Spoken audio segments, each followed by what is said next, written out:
அனைவருக்கும் வணக்கம்.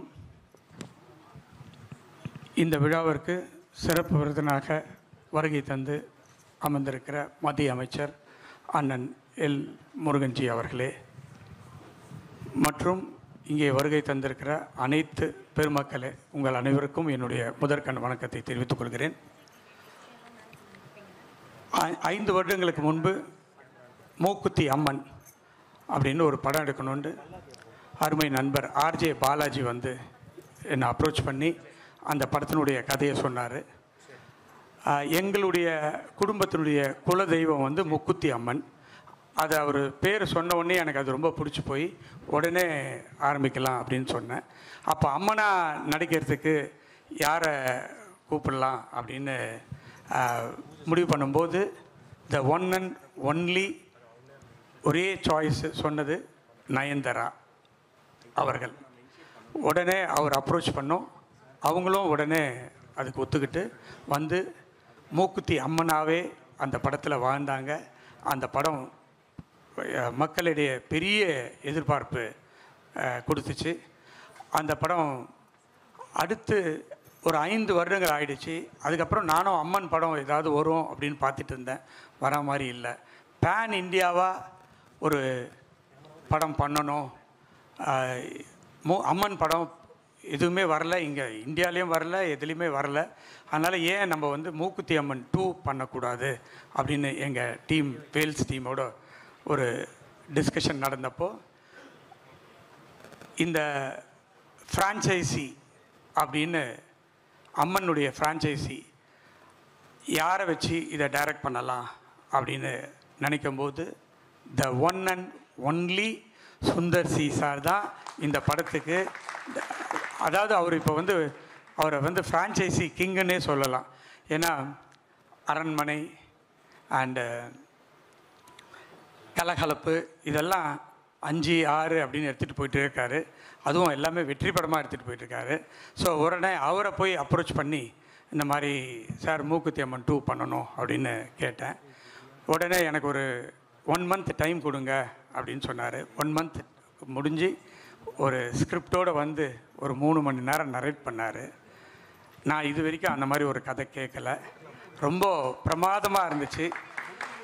உடனே சார் நான் நயன் மேடம் கிட்ட பேசிடுறேன், அவங்க டேட் எப்போ கொடுக்குறாங்களோ அப்போ போயிடலாம் அப்படின்னு சொல்லி அது ஒரு சார் சொல்லும்போதே வந்து சார் இதை ஒரு சின்ன படமாக பண்ணால் சரியாக வராது சார், இது ஒரு மிகப்பெரிய படம், பேன் இந்தியாவாக ஹிந்தி, தெலுங்கு, கன்னடம் எல்லாத்துலேயும் சேர்த்து பெருசாக பண்ணணும் அப்படின்னு சொன்னார். நானும் ஓகே சார் அப்படின்னு சொல்லி பட்ஜெட் என்னன்னு கேட்டேன். 3 விரலில் காமிச்சார். 3 டிஜிட்டில் தான் சார் இதை பண்ணணும், இல்லைன்னா பண்ண முடியாது சார், அப்போ தான் இது நல்லாயிருக்கும் அப்படின்னாரு. அவர் மேலே எனக்கு ரொம்ப நம்பிக்கை இருக்குது. நிச்சயமாக ஒரு நல்ல படத்தை கொடுப்பாரு, ஒரு பேன் இந்தியா படம் வரும் அப்படின்னு. ஓகே சார் அப்படின்னு அந்த இது வந்து அவர்கிட்டயே ஒப்படைச்சிச்சு.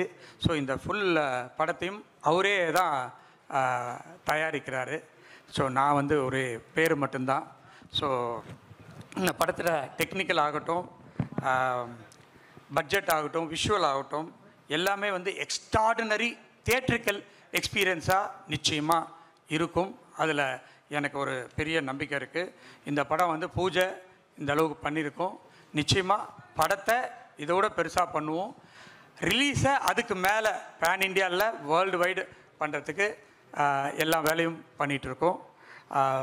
முக்கியமாக இந்த படத்தில் வந்து நயன்தாரா மேடம் பற்றி நான் சொல்லி ஆகணும். அவங்க கிட்டத்தட்ட 1 மாதமாகவே விரதத்தில் இருக்காங்க, அம்மனா நடிக்கணும் அப்படின்னு. அதே மாதிரி தான் அவங்க வந்து மூக்குத்தி அம்மன் 1க்கும் அந்த மாதிரி தான் விரதம் இருந்து நடித்தாங்க.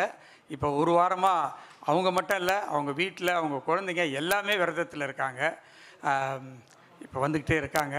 ஸோ உண்மையாகவே இந்த படத்தில் அவங்க ஒரு அம்மனாகவே கதை ரொம்ப பிடிச்ச கதை, ரொம்ப இன்ட்ரெஸ்டிங்காக இருக்காங்க இந்த படத்தை பண்ணுறதுல.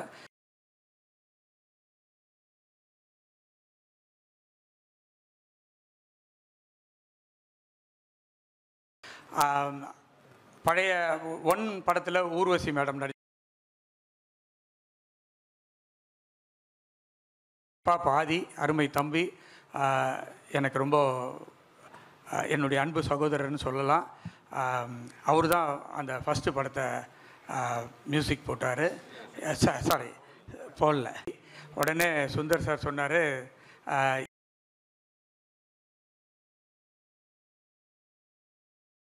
இதுக்கு ஹிப்ஹாப்பை போட்டுடலான்னு. சார் எனக்கு ரொம்ப சந்தோஷம் அப்படின்னு சொல்லி உடனே ஹிப்ஹாப்பும் உள்ளே வந்துட்டார். அருமை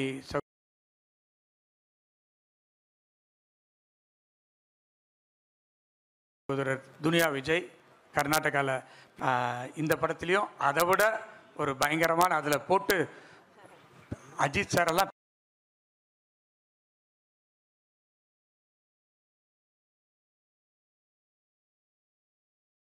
பின்னி எடுத்திருப்பாங்க. பட் இந்த படத்துலேயும் இவங்க வேற ஒரு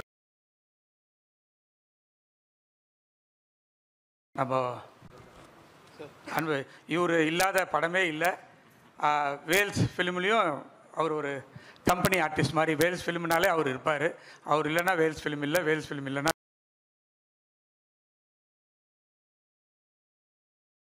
யோகி பாபு இல்லை. இவங்கெல்லாம் இந்த படத்துக்கு பெருமை சேர்க்கறதுக்காக இருக்காங்க. வேல்ஸ் ஃபிலிம் இன்டர்நேஷ்னல் வந்து 23